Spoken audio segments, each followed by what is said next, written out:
विद्यार्थी मित्रांनो, सह्याद्री ट्युटोरियल्स मध्ये तुमचं स्वागत आहे. या व्हिडिओमध्ये मी असे इम्पोर्टंट क्वेश्चन देणार आहे, की ज्याची परीक्षेत येण्याची शक्यता खूप जास्त आहे. मी तुम्हाला सांगू का बाळांनो, तुम्हाला रिएक्शन्स करायचे आहेत, बरोबर आहे? आणि रिएक्शन्स मध्ये ऑर्गॅनिक तुम्हाला टफ वाटतंय. रिएक्शन मध्ये ऑर्गॅनिक तुम्हाला टफ वाटतोय. मग माझा सल्ला ऐका, मी काय सांगतोय ते व्यवस्थित लक्ष द्या. बघा, मी काय सांगतोय ते समजून घेण्याचा प्रयत्न करा. तुम्हाला रिएक्शन्स करायचे आहेत ना, तर पहिल्यांदा सगळ्या फिनॉलच्या रिएक्शन करा. बघा मी काय सांगतोय, फिनॉल, ओके. मग फिनॉलच्या प्रिपरेशन रिएक्शन्स आहेत, फिनॉलच्या केमिकल प्रॉपर्टीज आहेत, कोल-बेस रिएक्शन, रायमर-टिमन रिएक्शन, अशा रिएक्शन्स आहेत बरं का. झिंक डस्ट बरोबर रिएक्शन आहे, बेन्झीन तयार होतं. फिनॉलच्या सगळ्या रिएक्शन्स करा आणि 2 नंबरला सगळ्या ग्लुकोजच्या रिएक्शन्स करा. आणि एवढं केल्यानंतर माझं एक काम करायचं तुम्ही. 2021 पासून 2025 पर्यंत कुठलेही पेपर काढा, तुम्हाला फिनॉलच्या रिएक्शन्स दिसतील. फिनॉल वरती प्रश्न दिसणारच. बरं, फिनॉल म्हणजेच कार्बोलिक ऍसिड हे लक्षात घ्या. फिनॉल म्हणजेच काय? Carbolic acid. ओके. बरं, आता फिनॉलमध्ये मी तुम्हाला सांगतो. बेन्झीन रिंगला एक OH ग्रुप असेल, आपण फिनॉल म्हणतोय. आणि 2 OH ग्रुप असेल तर ते सुद्धा फिनॉल आहेत. पण त्याची नावं रिसॉर्सिनॉल, पायरोगॅलॉल 3 OH ग्रुप असेल तर, फ्लोरोग्लिसरॉल 3 OH ग्रुप असतील तर, म्हणजे ट्रायहायड्रिक 2 असतील तर डायहायड्रिक. मी तुम्हाला सांगतो, सीईटी मध्ये 10-15 वेळा तो आलेला प्रश्न आहे आणि बोर्डच्या एक्झाम मध्ये सुद्धा ॲज अ एमसीक्यू येऊ शकतो ना. मग चला, पहिल्यांदा 2 प्रश्न कुठले करायचे आहेत? फिनॉल आणि ग्लुकोज. बास एवढे. बरं, त्याच्यानंतर कुठले प्रश्न करायचे आहेत मी तुम्हाला सांगतो. त्याच्यानंतर करायचं आहे तुम्हाला एनोमलस बिहेवियर ऑफ ऑक्सिजन आणि anomalous behaviour of fluorine. Okay. म्हणजे त्या ग्रुपमध्ये सगळ्यात वरती ऑक्सिजन आहे. त्या ग्रुपमधल्या सगळ्या एलिमेंटच्या प्रॉपर्टीज सेम पाहिजेत की नाही? पण नाही. ऑक्सिजनच्या प्रॉपर्टीज खालच्या एलिमेंटपेक्षा वेगळ्या आहेत. तेच त्याचं एनोमलस बिहेवियर आहे.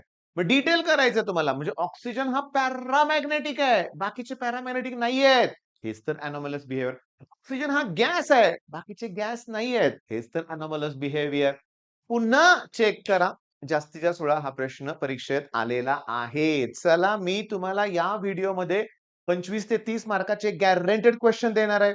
मग व्हिडिओला लाईक कोण करणार, सबस्क्राईब कोण करणार, शेअर कोण करणार? प्लीज करा बाळांनो. आणि मी तुम्हाला सांगू का, की तुम्हाला हे करायचंय, सोपे प्रश्न आहेत. ओके. बरं, त्याच्यानंतर एनोमलस बिहेवियर झालं, ग्लुकोज फिनॉलचे प्रश्न झाले. त्याच्यानंतर कुठला प्रश्न करायचा ते पण पटकन सांगतो. मी तुम्हाला सांगतो, इफेक्टिव्ह ॲटॉमिक नंबर. फॉर्म्युला आहे Z-X+Y. Effective atomic number. हा टाइप परफेक्ट करायचा आहे, लक्षात घ्या. त्याच्यावर 3-3 मार्काचे क्वेश्चन्स बऱ्याच वेळा परीक्षेत आलेले आहेत. Effective atomic number. बरं, इफेक्टिव्ह ॲटॉमिक नंबर केल्यानंतर त्याच्यानंतर कुठला करायचा प्रश्न? सारखा प्रश्न सीईटीत तर किती वेळा आलाय माहितीये का? लिगँड्स. Okay. Monodentate ligand, bidentate ligand, polydentate, hexadentate कोण आहे? EDTA. इथिलीन डायअमाइन टेट्राएसिटेट कुठं यूज होतो? लीड पॉइझनिंगच्या ट्रीटमेंटमध्ये त्याचा यूज होतो. बर, म्हणजे तुम्हाला कळालं, लिगँड्स मध्ये डेफिनेशन आहे, क्लासिफिकेशन आहे, युजेस आहे.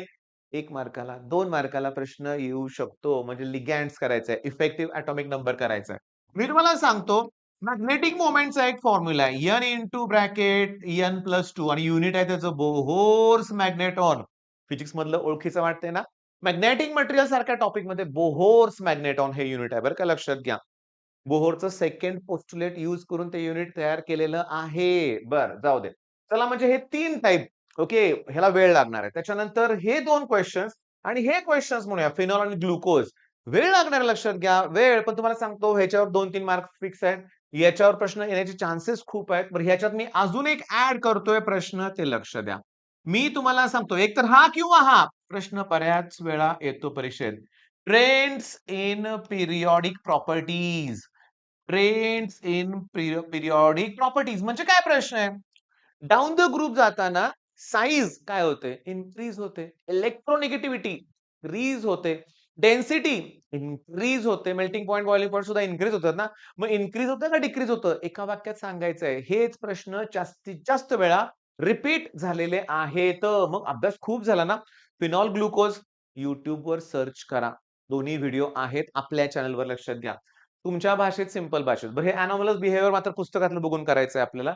त्याच्यानंतर ट्रेंड्स इन पिरियॉडिक प्रॉपर्टीज, त्याच्यानंतर इफेक्टिव्ह ॲटॉमिक नंबर, लिगँड्स आणि मॅग्नेटिक मोमेंटचा प्रश्न. आणि हे एन म्हणजे कोण आहे? Unpaired electron. एन म्हणजे कोण आहे? Unpaired electrons. बरं.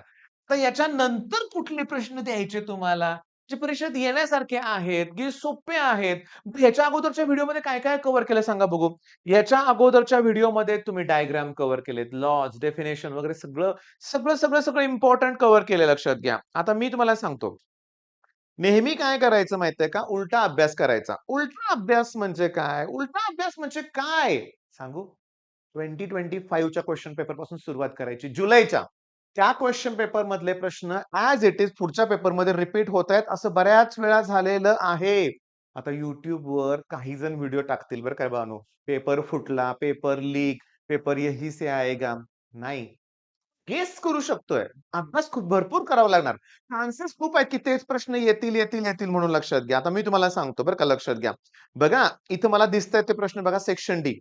क्रिस्टलाइन सॉलिड, अमॉर्फस सॉलिड्स मधला डिफरन्स आहे आपल्या आय-एम-पी लिस्टमध्ये.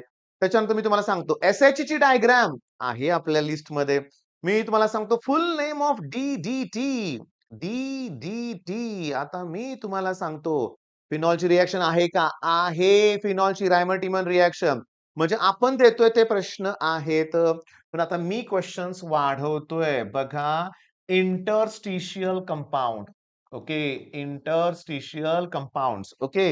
हा एक प्रश्न तुम्हाला करायचा आहे. आय-एम-पी लिस्टमध्ये मी तुम्हाला देतोय लक्षात घ्या. आता आणि हो, आपल्याला जमणार असेच ते प्रश्न आहेत, जे सारखे-सारखे रिपीट होतात तसेच प्रश्न आहेत. आणि एक प्रश्न आहे त्यातला लॅन्थॅनाइड कॉन्ट्रॅक्शन. मला असं वाटतंय पार्ट 3 साठी एवढे क्वेशन पुष्कळ झाले, पण थांबा. मी या पेपर मधले अजून प्रश्न बघतोय. आई गो! फिनॉलचे 2 प्रश्न आहेत. Method of preparation of phenol from isopropyl benzene म्हणजेच क्युमीन म्हणजेच इंडस्ट्रियल मेथड आहे. अरे किती मार्काला? 5 मार्काला फिनॉल. फिनॉलचे प्रश्न 5 मार्काला. म्हणजे बघा मी तुम्हाला सांगतो प्रचंड आहे.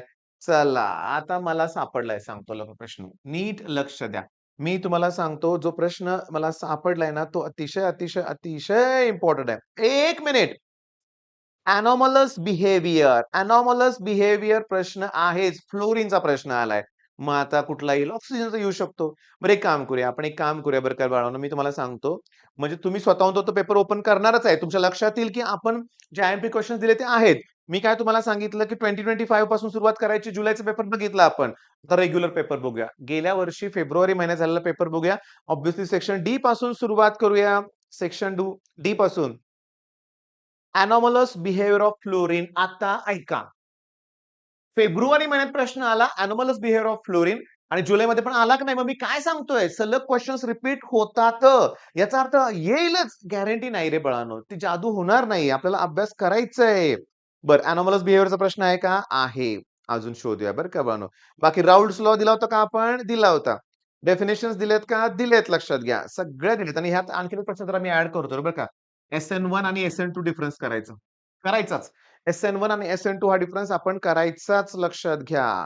डेफिनेशन्स आहेत. ओके. डेफिनेशन्स आहेतच. ओके. मॅग्नेटिक मोमेंट मगाशी जो फॉर्म्युला होता आहे त्याच्यावरचा प्रश्न आहे. इफेक्टिव्ह एटॉमिक नंबरचा फॉर्म्युला लिहा म्हणलं एका मार्काला आहे. म्हणजे मी तुम्हाला जे प्रश्न आता दिले फिनॉलची रिएक्शन आहे. बघा ना, तुम्ही काढून चेक करा ना. तुम्ही बघा. मी तुम्हाला सांगतो, उगाच तुम्हाला काहीही खोटं मी सांगणार तर नाही ना बाळांनो, लक्षात घ्या. ग्लुकोजची प्रिपरेशन पण आहे. म्हणजे आपलं राइट ट्रॅकवर झालंय आणि अनॉमलस बिहेवियर ऑफ ऑक्सिजन आलंय. Anomalous behaviour of oxygen. मी तुम्हाला सांगतो anomalous behaviour of oxygen question number 6 आहे. सेक्शन बी मध्ये तो क्वेश्चन नंबर 6 आहे. मगाशी पण एनॉमलस बिहेवियर ऑफ फ्लोरीन बघितलं होतं ना रे आपण? Anomalous behaviour of fluorine. Okay. माझं ऐका तुम्ही. शॉकिंग आहे हे. फेब्रुवारी 2025 चा पेपर तुमच्या समोर आहे. ऑक्सिजनचं पण विचारलंय आणि फ्लोरीनचं पण एनॉमलस बिहेवियर विचारलंय. आणि त्या दिवशी सकाळी पहाटे 5 वाजता मी व्हिडिओ अपलोड केला होता. ऑब्व्हियसली ते प्रश्न करा म्हणले होते. दोन्ही प्रश्न आलेत. मी तुम्हाला सांगतो 25 चे प्रश्न आपले बघून झालेत. ओके 25 चे प्रश्न बघून झाले. जरा 24 चे बघूया आपण. जरा 24 चे प्रश्नात बघूया काय येतंय लक्षात घ्या. बघा 24 आणि काय बघणार आपण रिपीटरचा पेपर पहिल्यांदा बघणार केमिस्ट्रीचा. केमिस्ट्रीचा रिपीटरचा पेपर बघणार आहे 24 चा आणि त्यात बघू काय कुठले प्रश्न येतात का. Order of reaction in molecular difference तुम्हाला माहितीच आहे लक्षात घ्या. ओके. तो तुम्हाला माहिती तेच आहे. पी वगैरे सगळं जाऊ दे. डेफिनेशन्स सगळ्या आपण दिल्या तर त्याच डेफिनेशन्स आहेत. सगळ्या त्याच. एनोमलस बिहेवियर ऑफ ऑक्सिजन 24ला, 25ला सलग 3 पेपरमध्ये एनोमलस बिहेवियर प्रश्न आलाय. सलग 3 पेपरमध्ये एनोमलस बिहेवियरचा प्रश्न आलेला आहे बाळांनो. हेनरीज लॉ आहे. आयडियल सोल्युशनच्या कंडिशन्स आहेत. आता हे काय मी तुम्हाला सांगतो जरा फास्ट बघतोय बरं का मी लक्षात घ्या. बास माझं मत आहे डेफिनेशन सगळे आहेत. आपण जे दिलेत ना आयसो वगैरे डेफिनेशन सगळ्याच्या सगळ्या डेफिनेशन्स आहेत. आणि सगळ्यात महत्वाचं NaClचं दिलंय त्यांनी लक्षात घ्या. अ, 1 मिनिट ऑप्टिकल आयसोमेरिझम हा एक पॉइंट सारखा असतो रे. ऑप्टिकल आयसोमेरिझम सारखंच विचारलंय त्यांनी. ऑसवाल्ड डायल्युशन लॉ आहेच. हेनरीज लॉ आहेच. ओके. रिएक्शन्स बघतोय मी कोणत्या SN1, SN2 आहेच प्रश्न. सगळं सोपं आहे. डिस्टिंग्विश ठरलेले आहेत. आयसोथर्मल प्रोसेस आहे. मग आता तुमच्या लक्षात आलेलं आहे. चला एवढं कंप्लीट करा. मी ॲज अ होमवर्क तुम्हाला दिलंय. कुठले प्रश्न जरा रिवाइज करूया आपण. पहिला काय दिलंय मी? इंटरस्टिशियल कंपाउंडच्या प्रॉपर्टीज करा. लॅन्थनाइट कॉन्ट्रॅक्शन, SN1, SN2 डिस्टिंग्विश करा. त्याच्यानंतर effective atomic number, ligands, magnetic moment ठीक आहे. त्याच्यानंतर एनॉमलस बिहेवियर IMP आहे. पण यावर्षी येईलच असं काय आहे का? नाही. पण आपण करून ठेवूया ना. ट्रेंड सील यावेळेस. Trend seal. Trends in periodic properties group 16, 17, 18 same असतात आणि फिनॉल आणि ग्लुकोज ॲट एनी कॉस्ट करायचं आहे. मग आता वाट कुठली बघताय हे प्रश्न करायला सुरुवात करा. All the best.